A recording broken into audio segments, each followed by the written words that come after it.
কালাচান নামের এক লোক একজন আয়ুর্বেদিক ডাক্তারের কর্মচারী ছিল, আর ওই ডাক্তারের ছিল মারাত্মক এক বদ অভ্যাস। তার কাছে রোগীরা যে রোগ নিয়েই আসুক, মাথা ব্যথা, পেট ব্যথা, ঠান্ডা, জ্বর, হাঁপানি, সমস্ত রোগের জন্য একই ওষুধ, সোনা পাতা। তো ডাক্তারের এই কাণ্ড দেখে ওই কালাচান চিন্তা করলো, আরে এই ঘোড়ার ডিমের চিকিৎসা তো আমি নিজেই করতে পারি, তাহলে এই ডাক্তারের গোলামি করতে যাব কেন? আমি নিজেই একটা ডিসপেন্সারি দেব। যে কথা সেই কাজ।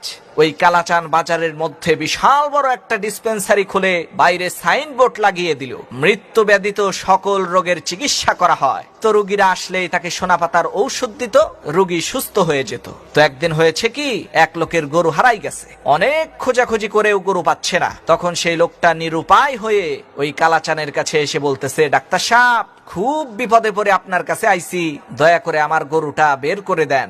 লোকটার এই কথা শুনে কালাচান বলল, নো টেনশন, এই যে নেন 3 পুরিয়া সোনা পাতা, সকাল দুপুর রাত 3 বেলা 3 ডোজ খাইবেন, ইনশাল্লাহ আপনার গরু বের হয়ে যাবে। তো ডাক্তারের কথা অনুযায়ী লোকটা প্রথম ডোজ খাইয়া গরু তালাশ করতেছে, কিন্তু পাচ্ছে না। টেনশনের চোটে 10 মিনিট পর আর এক ডোজ খাইছে, কিন্তু তাও কোনো লাভ হয় নাই। তখন রাগান্বিত হয়ে 3 নম্বর ডোজও খাইছে।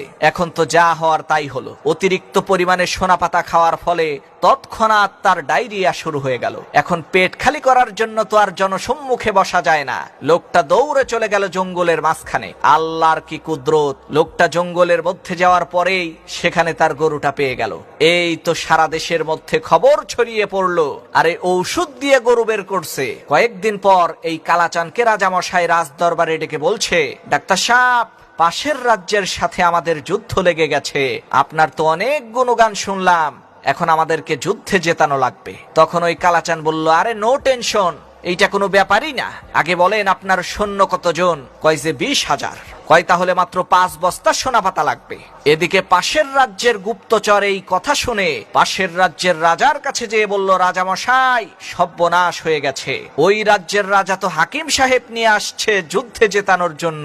তারা আগামীকাল 5 বস্তা সোনা পাতার ঔষধ খেয়ে ময়দানে নামবে। তখন এই রাজা বলল, ওরা যদি খায় 5 বস্তা, তাহলে আমরা খাবো 10 বস্তা। ওরা খাবে কাল সকালে, আমরা খাবো আজ রাতে।